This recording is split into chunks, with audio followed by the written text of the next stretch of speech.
courthouse in Carthage, Illinois. So I have an interviewee, and let's figure out some questions with her. Tell me your name and your position. I am Holly Weil-Tillman, and I am the Hancock County Clerk and Recorder.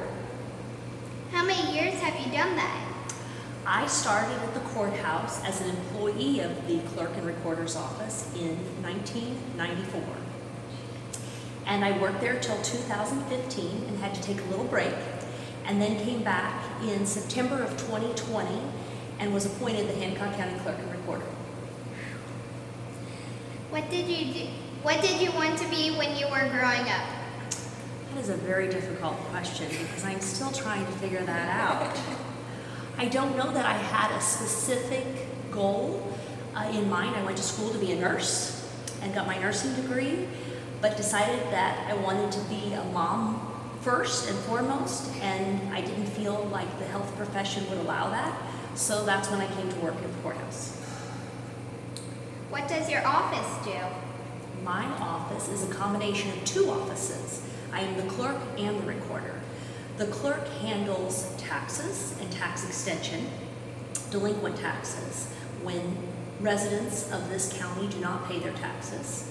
We also handle voter registration and the elections for Hancock County. The recorder's office is basically that. We are a recorder of all the information regarding property, birth records, death records, and marriage records for Hancock County, and we are the custodian of those. We have to keep everything, and our records go back as early as 1829. What is your favorite part of the courthouse? My favorite part of the courthouse is the team I work with.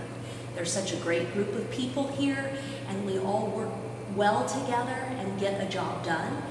We like to tackle things as a group, and that makes things more fun.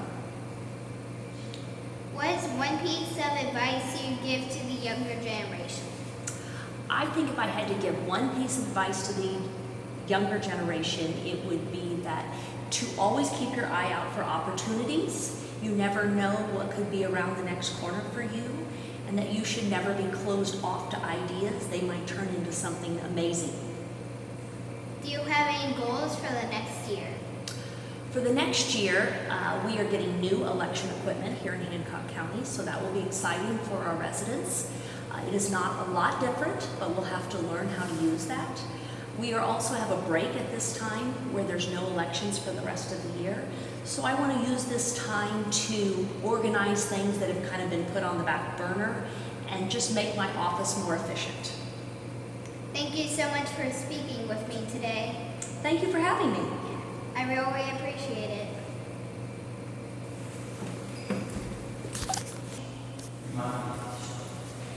Tell me your name and your position. Okay, my name is Christine Pilkington, but they just call me Chris. My mom was very particular about calling me by my full name, but I just like to be called by Chris.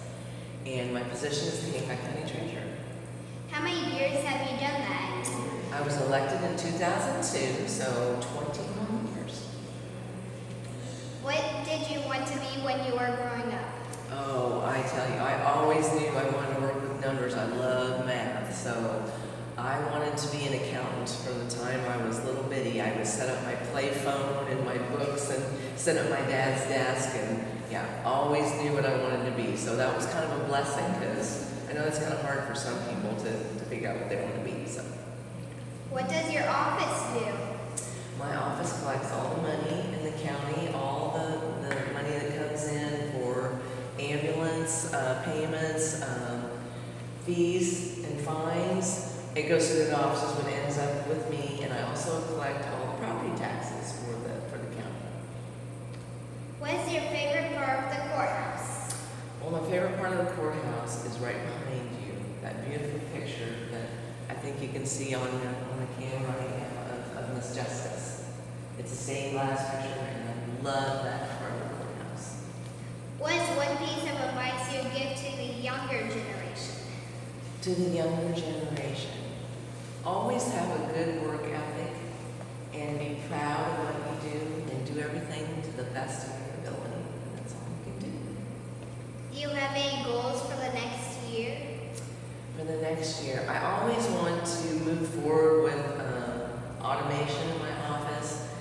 and try to stay up to date with all those kind of things. Try to make things easier and flow better and serve the public as best I can. Thank you so much for speaking to me today. Well, thank you, Colin. It was my pleasure.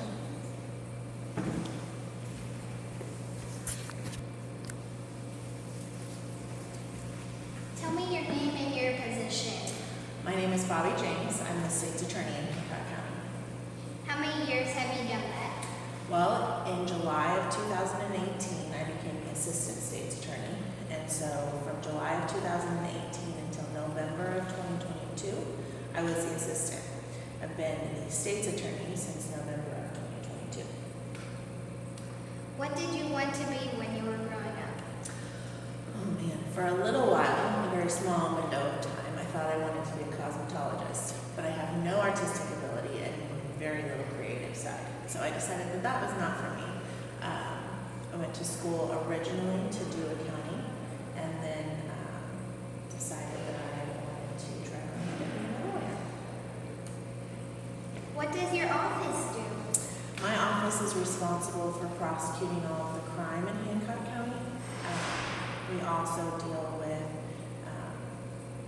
juvenile cases, things revolving around children, but generally anything from a run-of-the-mill traffic ticket to your more major crimes. What is your favorite part of the courthouse? Of the courthouse in general? Oh man, I'd have to say it's that window. That window right there, that stained glass window, the other side of that is my office, and so I get to see that window every single day. What's one piece of advice you give to the younger generation? I think it would be that everyone makes mistakes. It's how we learn from those mistakes and what we do to correct our actions that make us who we are as adults. So don't be afraid of making those mistakes, but know how to learn from them. Do you have any goals for the next year? Well, personal goals, professional goals, which one? Personal goals. Oh man.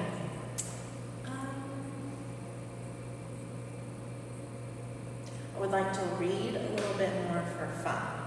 Right now I read a lot, but it's all work related, so I would like to read more for fun. Thank you so much for speaking with me today. Thank you very much. I really appreciate it. No problem.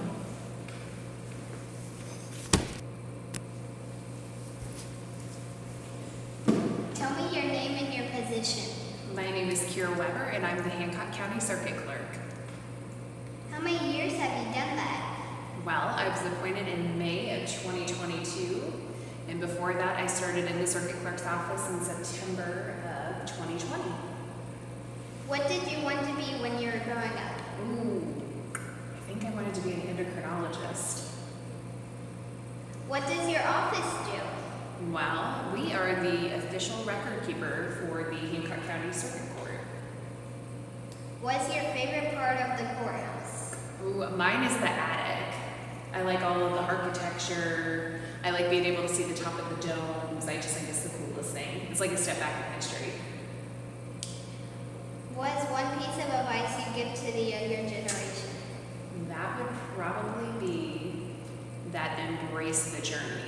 You may start off in one area of your life and end up on a completely different path. Do you have any goals for the next year? For my office, well, we just went to a new case management system. So my goal is to, by the end of the summer, be able to go paperless in our courtrooms. Thank you so much for speaking with me today. Thank you for this interview. I really appreciate it. Thank you.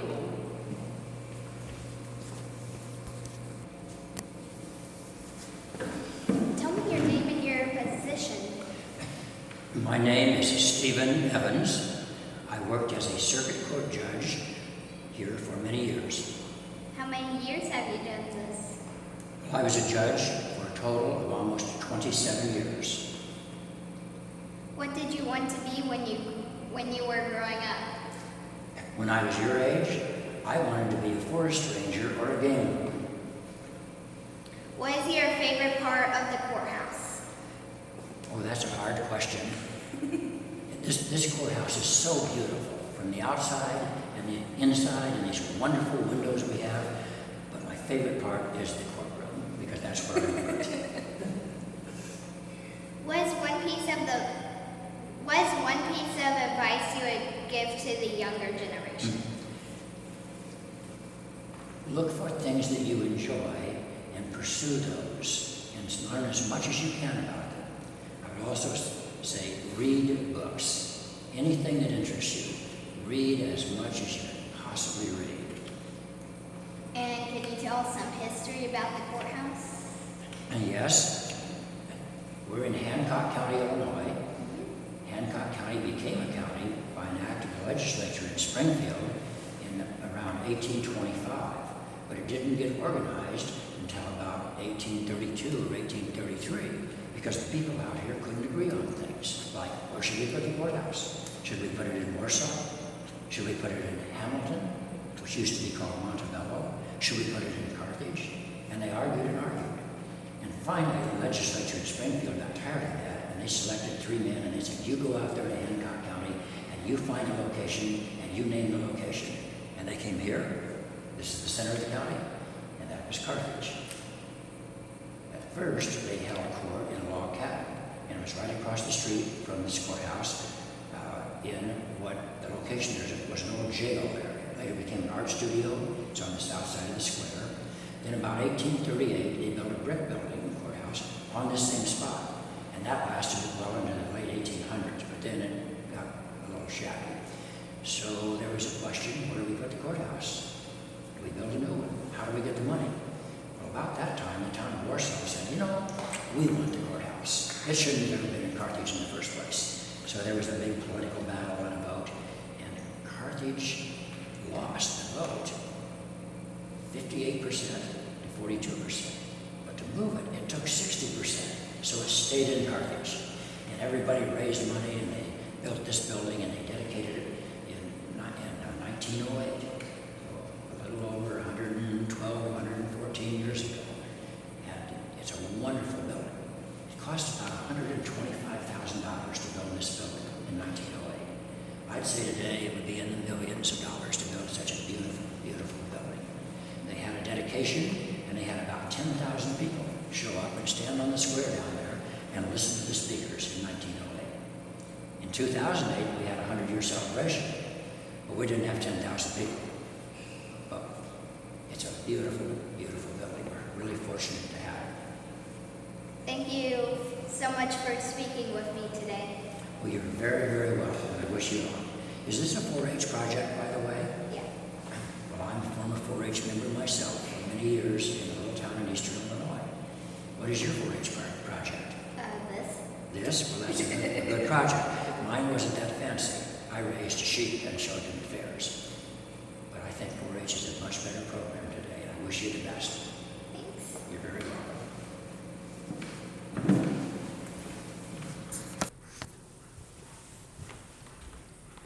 So tell us some history about this courtroom.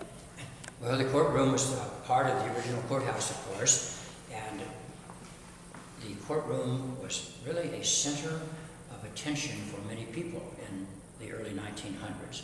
Often people would come in to watch trials, to see it as almost as entertainment, to see how the trials were going and what happened. So that's why we have so many seats back here in the back, and perhaps after the interview, you can pan around and show the seating and the other things here. So the courtroom has been pretty much in the same form since the very beginning of time. It's been remodeled a few times just to maybe dress it up a little bit. One of the things that we didn't have originally was air conditioning. There was no air conditioning in 1908. There was still no air conditioning in 1988, and it was really hot in here in the summertime. So finally they decided to put in an air conditioner, but they didn't want to destroy the beauty of the courtroom by putting in metal ducts. So where do you think they put the air conditioner? I don't know. Well, look around. Do you see any place where air conditioning could come out? Check right up over here. They put the air conditioner in those beams so it doesn't show up and it doesn't change the beauty of the courtroom. I thought that was pretty clever. Yes. And tell us about a jury trial.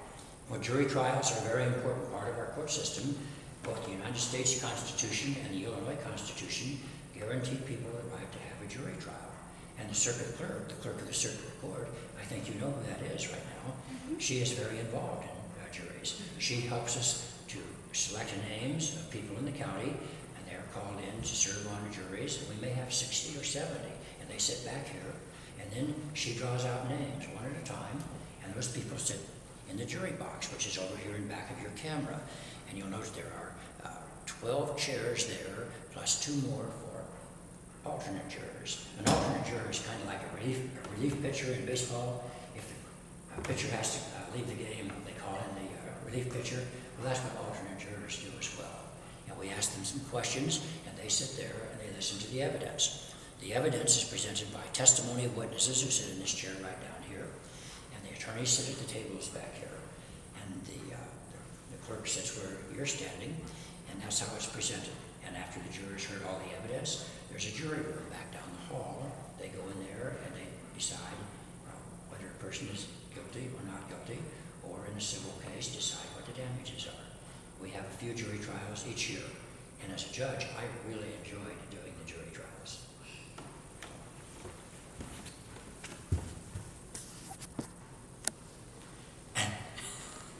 Sometimes, if it gets noisy in the courtroom and the judge wants order, he will use his gavel to strike the bench.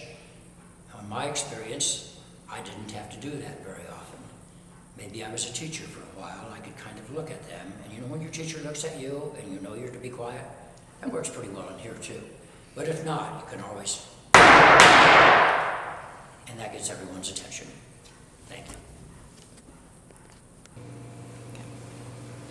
Tell me about the history of the eagle.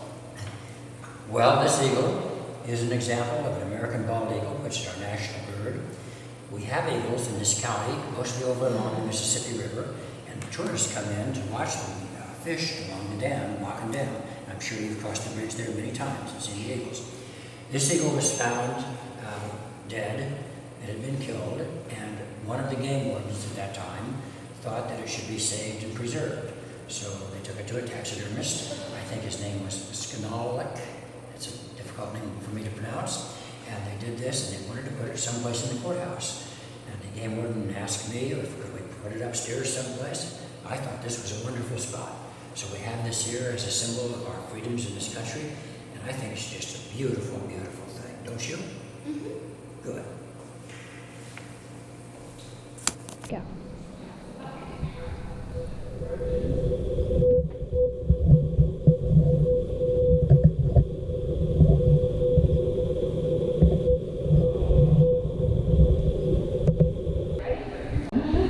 Gage as the architect and the super construction company of Toledo, Ohio, was awarded the contract to build the building.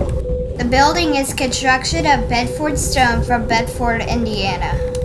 This is the outstanding theme of this building, as displayed by the Statue of Justice topping the cupola, holding the scales of justice. It is made of zinc and is 12 feet tall, including the base. Justice scales are also decor features on the walls behind the judge's bench in both courtrooms. When the courtrooms were last painted in 2001, the scales were added to the second floor courtroom. The word justice is prominent in the deco art glass window, located between the second and third floor. A piece of the red glass was replaced in 2008 to better match the shade of the red than one that had been replaced previously. Also, the half-circle glass windows to the north itself of this window were releaded. These are original. They are unique with frosted globes, embellishment with cut glass starts. There are over 700 bulbs in the building. On February 20, 1943, a severe fire that started in the basement sent intense heat and much smoke up the central rotunda. Some windows were cracked and the marble staircase was damaged.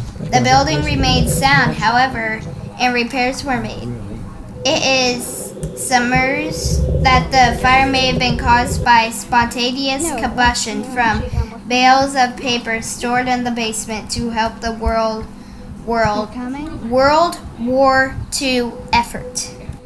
In 1955, an elevator was installed, which was replaced around 1990 to make it handicap accessible. In 1976, Patricia Hobbs of Carthage painted the historic murals on the first floor in conjunction with the National Bicentennial Celebration. John Neely, Steve Evans, and a couple work release guys. Do you want to know who? Computer, we put it out here, just did this year. They would go behind the counter, and we just thought it was safer with everything that's going on if we just kept the public out here. We love to serve them, but they should stay out here, so that's the public computer that they can search records on.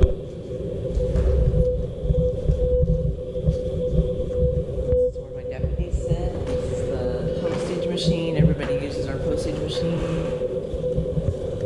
This is our funky little safe. We got that from the West Point Bank when they used to have two banks in West Point, Illinois, which is a tiny little town. And in the Depression era, one of them went under, and we got that safe thing. So it kind of looks like a deep sea diver thing up here, and the little kids when they come in for tours. So that's one of the things I love. This and that eagle upstairs is probably the two favorite things in the whole courthouse. So this is my little.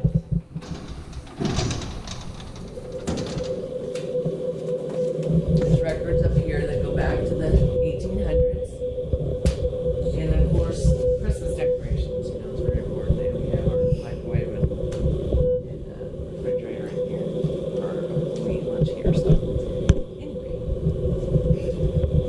And show you back to my office. Whoops. Falling. No fireplace.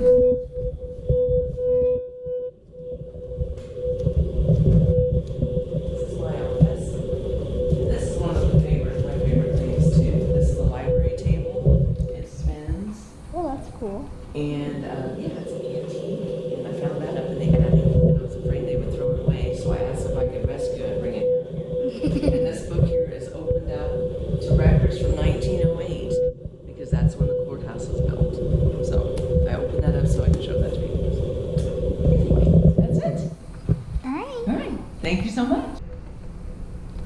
In 1984, a modern heating and cooling system was installed at a cost in excess of $200,000.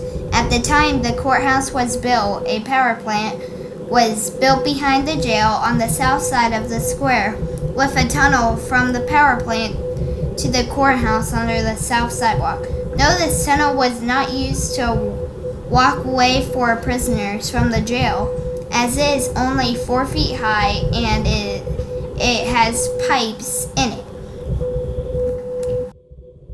Statue of Justice. There are many stories of why the Statue of Justice is facing south. Story number 1, she faces south because the south side of the square was more prominent than the north. Story number 2, she faces south, symbolizing the defeat of the southern states in the Civil War. Story number 3, no one knows. Plaque on east wall of the second floor contains the name J.Z. He was from Nyota and was a stonecutter. He was the representative of the county board. He was constantly talking to the contractor to make sure everything was perfect.